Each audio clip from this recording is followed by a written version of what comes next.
श्रोते हो नमस्ते. आपल्या सर्वांना शुभ दिवस.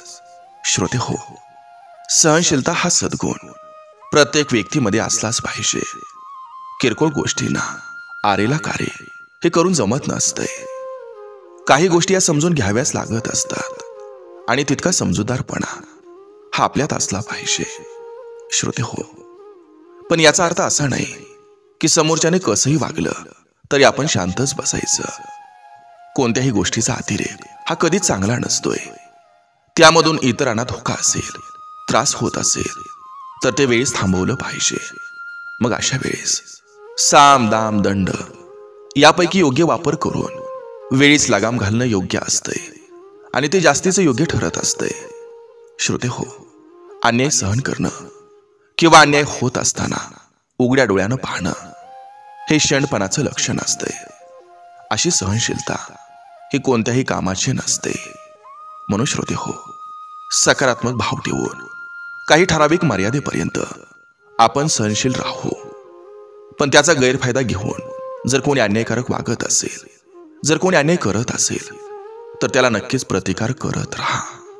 नक्की विचार करा. चला, आज आपल्यासाठी सुंदर विचारांची ही शिदोरी, ही मालिका अशीच पुढे घेऊन आलोय.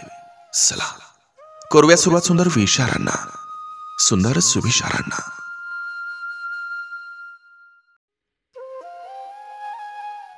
आयुष्यात तत्वांशी प्रामाणिक राहिलं तर कुठल्याच निर्णयाचा पश्चाताप होत नाही.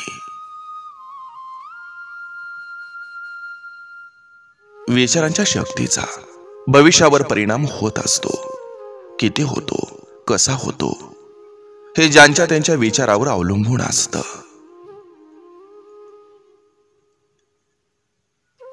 जीवनात आपला सर्वात सुंदर सोबती आपला आत्मविश्वास असतो. कोण कसं वागलं या विचारात स्वतःला त्रास करून घेण्यापेक्षा आपण पुढे कसं वागायचं याचा विचार केलेला चांगला असतो.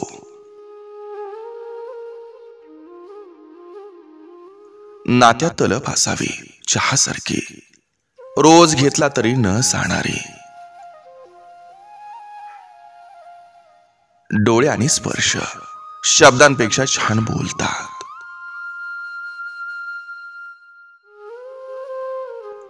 अभ्यासाचं सोंग घेऊन आई वडिलांना फसवत असाल तर वाईट दिवस बघण्याची तयारी ठेवा. जगाला फसवा पण आपल्या आई बापाला नाही. सत्य फक्त अहंकार नसलेली व्यक्ती स्वीकारू शकते, कारण अहंकार कधी सत्य स्वीकारत नाही. अहंकारात बुडालेल्या व्यक्तीला ना स्वतःची चूक दिसते, ना दुसऱ्यानं सांगितलेलं चांगलं विचार.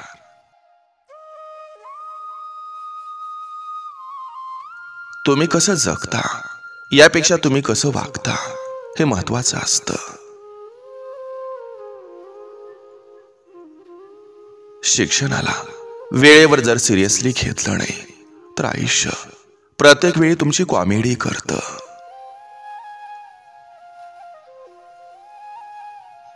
सगळे सुंदर असतात, कोणाचे विचार, कोणाचे गुण, कोणाचं रूप, पण आपण कुठली सुंदरता बघतो हे महत्वाचं असतं. देवानं प्रत्येकाला सुंदरच बनवले. समाधानी व्हायचं असेल तर जे आपल्या तत्वात बसत नाही त्या लोकांचा जास्त विचार करू नका. मग ते जवळचे असोत किंवा दूरचे.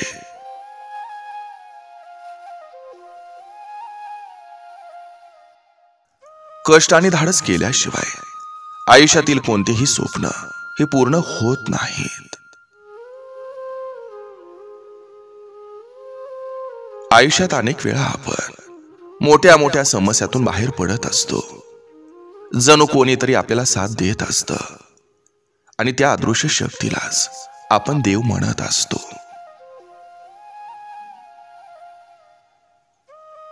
ज्या दरवाजातून एकदा अपमानाचा घोट पिऊन आलात त्या दरवाजात निमंत्रण मिळालं तरी जाऊ नका.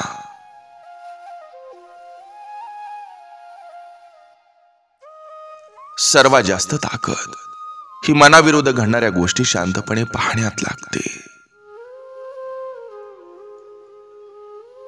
यशस्वी भरपूर जण असतात, परंतु समाधानी फार कमी असतात. कारण यश हे जरी आपल्या कर्तृत्वाचा विजय असला तरी समाधान हा आपल्या मनाचा विजय असतो.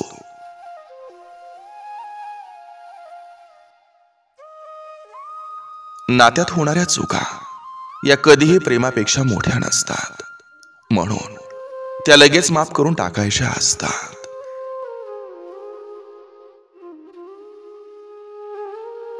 जिव्हाळ्याचं प्रमाण गाठीभेटीच्या संख्येत मोजता येत नसतं. सत्यासाठी लढताना समोर कोण आहे आणि किती जण आहेत हे महत्वाचं नाही, तर तुमच्या सत्यासाठी लढण्याची तळमळ आणि कुवत किती आहे हे मुख्य महत्वाचं असतं. गमावल्यानंतर शोधण्याला काहीच अर्थ नसतो, कारण शोधून फक्त हरवलेल्या गोष्टी सापडतात, गमावलेल्या नाही. माणसानं सोनं व्हावं किंवा सोन्यासारखं व्हावं असं आपण नेहमी म्हणतो, परंतु सोन्याचा तसा उपयोग नसतोय. तिजोरी पुरतं, शोभे पुरतं किंवा एखादी गरज भागवणं, बस एवढ्या पुरतंच. परंतु माणसानं आयुष्यात काही व्हायचं असेल तर परीस व्हावं, जिथं जावं त्याचं सोनं करून यावं.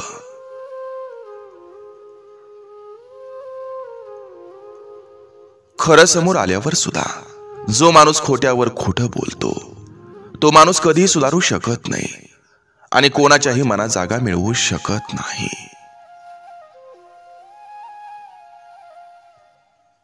येड्याचं सोंग घेऊन नेहमी शांत राहायचं.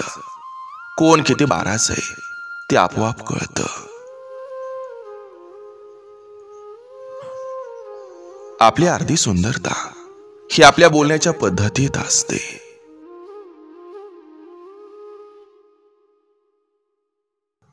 कष्ट करून मूलभूत गरजा भागवता येतात. बुद्धीनं कष्ट करून स्वप्न साकार होतात. बुद्धी, कष्ट, सत्य आणि माणुसकी हे एकाच ठिकाणी असेल तर सुख, समाधान आणि आनंद एकाच ठिकाणी नांदत असतोय. जीवनाचा आनंद घेण्यासाठी माणसाकडे हे गुण असायला हवेत.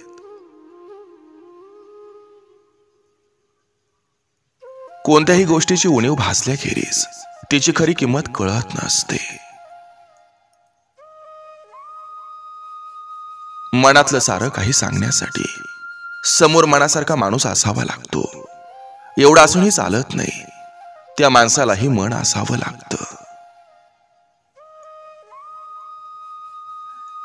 एकदा डोळं भरून पाहण्यासाठी कितीतरी दिवस वाट बघावी लागते. सोपं असतं मन गुंतवणं, पण कठीण असतं तो मनाचा गुंता सोडवणं. आपल्या लेकीसाठी तोट्यात जाणारा जगातला सगळ्यात मोठा व्यापारी म्हणजे बाप असतो. जे तुमचं नाही त्यावर कधी हक्क सांगू नका आणि ज्याला समजू शकत नाही त्याच्याकडे कधीही दुःख व्यक्त करू नका.